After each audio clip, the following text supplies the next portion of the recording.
सिवान के एक निजी होटल में अल्पसंख्यक सम्मान समारोह कराया गया, जिसमें मुख्य अतिथि के रूप में बिहार विधानसभा के अध्यक्ष अवध बिहारी चौधरी एवं अल्पसंख्यक आयोग के अध्यक्ष रियाजुल हक राजू शामिल हुए। इस सम्मेलन के आयोजनकर्ता रघुनाथपुर के पूर्व प्रत्याशी मोहम्मद कैफ उर्फ बंटी थे। इस सम्मेलन में अल्पसंख्यक समाज से आने वाले तमाम नेताओं को सम्मानित किया गया और साथ ही साथ एक नारा दिया गया, मजबूर नहीं मजबूत बने। यह एक राजनीतिक नारा दिया गया और कहा गया कि अल्पसंख्यक समाज के लोग मजबूर नहीं, अपने आप को मजबूत बनाएं और सरकार बनाने में अपनी पूर्ण हिस्सेदारी निभाएं और अपनी ताकत का एहसास कराएं। मोहम्मद कैफ उर्फ बंटी बाबू द्वारा अल्पसंख्यक सम्मान समारोह रखा गया था, उसमें हम लोग को बुलाया गया था।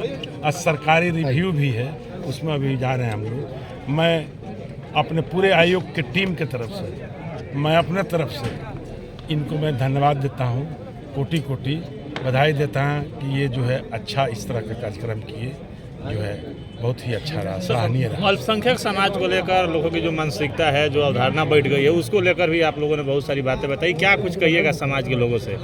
समाज के लोगों से कहेंगे मुख्य धारा से जुड़िए। आज का देश कहाँ जा रहा है? आज मोदी जी ने कहा देश को ले जा रहे हैं। आज बीज बो रहे हैं, नफरत के बीज बो रहे हैं। हम लोग जो है मोहब्बत का दुकान लेके घूम रहे हैं, जो है मोहब्बत के। बंटी भाई के द्वारा लगातार ये समाज को जागरूक करने के पहल किए जाते हैं। बंटी भाई को तो हम सार्वजनिक मन से ऑफर किया कि आप आइए, हम लोग की विचारधारा से, आपका भी विचारधारा वही है, मेरा भी विचारधारा वही है, आइए साथ जुड़िए और जितना मान सम्मान होगा हम दिलाने का काम करेंगे। आने वाले समय में क्या अल्पसंख्यक समाज का उद्देश्य होगा? मोदी हटाओ। बिल्कुल यही तो उद्देश्य है। नफरत भगाओ, मोहब्बत लाओ, मोदी हटाओ। क्या उम्मीद किया जाए बंटी जी आपके साथ आएंगे? बिल्कुल बिल्कुल, क्यों नहीं आएंगे? हमारे छोटे भाई हैं, आज से समझिए आ गए, इनको सम्मानित हम लोग करेंगे।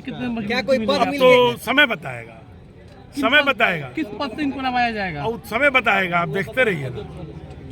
और सिवान के नौजवानों ने निर्णय लिया कि हम रियाजुल हक साहब जो चेयरमैन माइनॉरिटी कमीशन के बने हुए हैं, उनका हम लोग समारोह के साथ सम्मान करेंगे।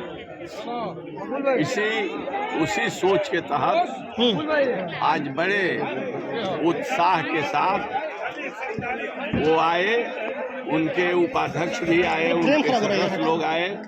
सब लोगों के अल्पसंख्यक समाज के द्वारा उन्हें स्वागत किया गया, अभिनंदन किया गया, चादर दिया गया, अंगवस्त्र दिया गया, माला पहनाया गया। और ये चाहिए भी कि निश्चित अपने समाज के लोग कहीं किसी पद को, राजनीतिक पद को ग्रहण करते हैं तो उनको मान सम्मान मिलना चाहिए।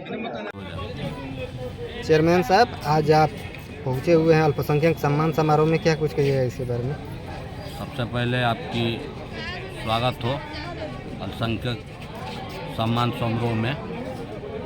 और ये प्रोग्राम जो है सिवान में आज पहला बार हमारे विधानसभा के पूर्व प्रत्याशी मोहम्मद कैफ बंटी साहब की तरफ से कराया गया था, जिसमें मुख्य अतिथि हमारे विधान परिषद के श्री अवध बिहारी चौधरी जी का आगमन हुआ और अल्पसंख्यक का आयोग अध्यक्ष हमारे राजू साहब का आगमन हुआ और बहुत सी जनप्रतिनिधि प्रोग्राम में आए हुए हैं। मैं उनको अपने तरफ से, हमारे नगर पंचायत से हमारे साथ हमारे अब्दुल रहमान साहब आए हुए हैं, वार्ड पार्षद लड्डन साहब हैं, समाज सेवी सोनू सिद्दीकी जी हैं हमारे साथ, मकसूद साहब भी हैं।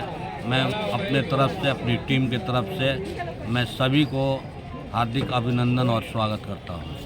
क्या लगता है इस तरह के कार्यक्रम से क्या फ़ायदा होगा अल्पसंख्यक समाज को? देखिए, इस तरह कार्यक्रम से फ़ायदा यही होगा कि जो हम लोग कई पहलू में जो है बटे हुए हैं, वो आज हमें लग रहा है कि कैफ साहब के माध्यम से जो है अल्पसंख्यक का आज कार्यक्रम कराया गया। आज देखने को मिला कि हम लोग एक प्लेटफार्म पे हैं। क्या लगता है आने वाला समय में जो चुनाव है लोकसभा का, अल्पसंख्यक एक प्लेटफॉर्म पे हो पाएंगे? बिल्कुल होना पड़ेगा। जिस तरह की भाजपा भगाओ देश बचाओ का नारा लग रहा है, और इस तरह नहीं होंगे तो फिर आने वाली समय में जो है बिहार के लिए बहुत मुश्किल होगा। और संख्यक का हम अदरवाइज सभी कास्ट के लिए मुश्किल होगा।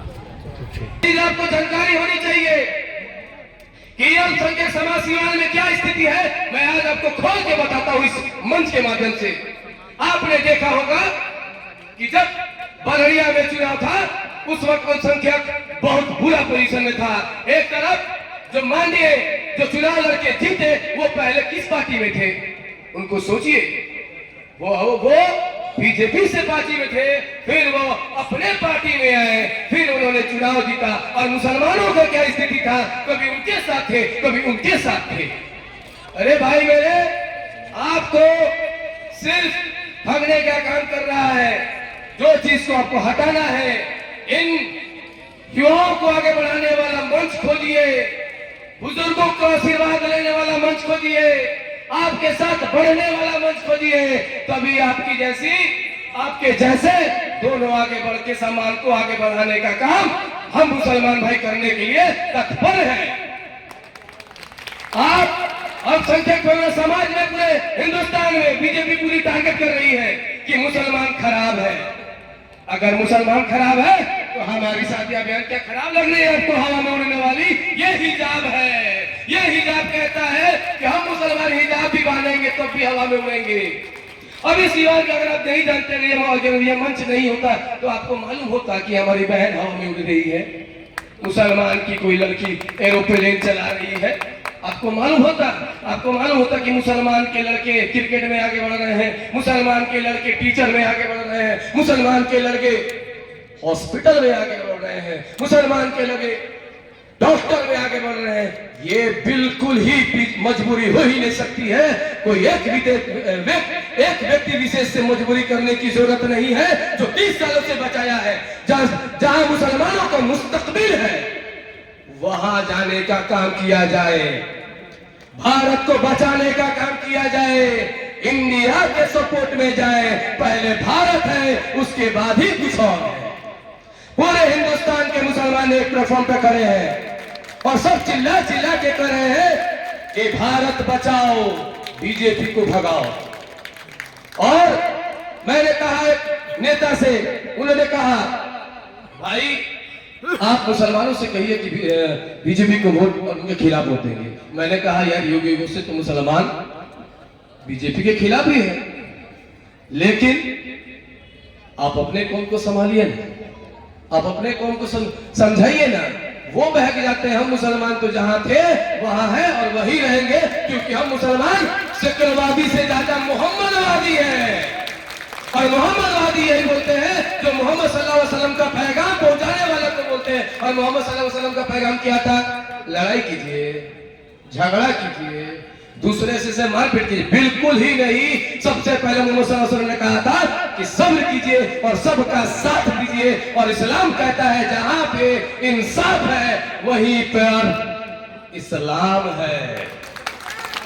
ये जो भी आया है, मैंने जब इनके पास गया था राजू भैया से मिलने, तो मेरा पहला वर्ड यही था कि अगर आप मुसलमान ना होते तो मैं आपसे मिलने भी नहीं आता।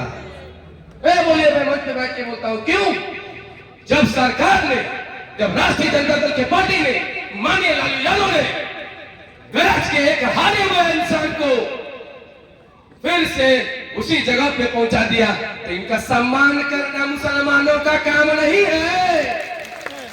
बीजेपी वाले सम्मान करेंगे इनका, कौन करेगा सम्मान? अगर आप सम्मान नहीं करिएगा तो आगे वाला अपमान ही न करेगा, आगे वाला अपमान ही नहीं करेगा। मैं सभी लोग से गुजारिश करता हूं, आने वाले 2024 के चुनाव में आप सभी एकजुट हो जाइए, भारत को बचाइए, भारत के संविधान को बचाइए, भारत के लोगों को बचाइए। क्योंकि दुल्हन की 2 आंखें और दोनों आंख में एक हिंदू है तो एक मुसलमान है, उस खूबसूरती को बचाने में लगे मेरे भाइयों, बचाने में लगे। अपनी जादू को बारी में रखूंगा नहीं, बात तो मैं बहुत कुछ कहने वाला था। ये सम्मान सर्वा करने का मेरा मकसद यह था कि हर युवाओं के पास समझ जाए कि अगर आप कुछ आगे बढ़ते हैं तो ये मन से शुरुआत है। हर एक साल इंशाअल्लाह हम कराएंगे और हम चाहेंगे कि हमारे के अध्यक्ष, आयोग के अध्यक्ष माननीय राजू भैया का हम स्वागत करेंगे कि अपनी बातों से यहाँ के जो लोग आए बैठे हुए जो आपके खैर मकदम से सुबह 10 बजे से बैठे हैं उनको संबोधित करें और दुआएं दें और सीवान के मुसलमानों को मजबूर नहीं मजबूत करके जाए। जय हिंद, जय भारत।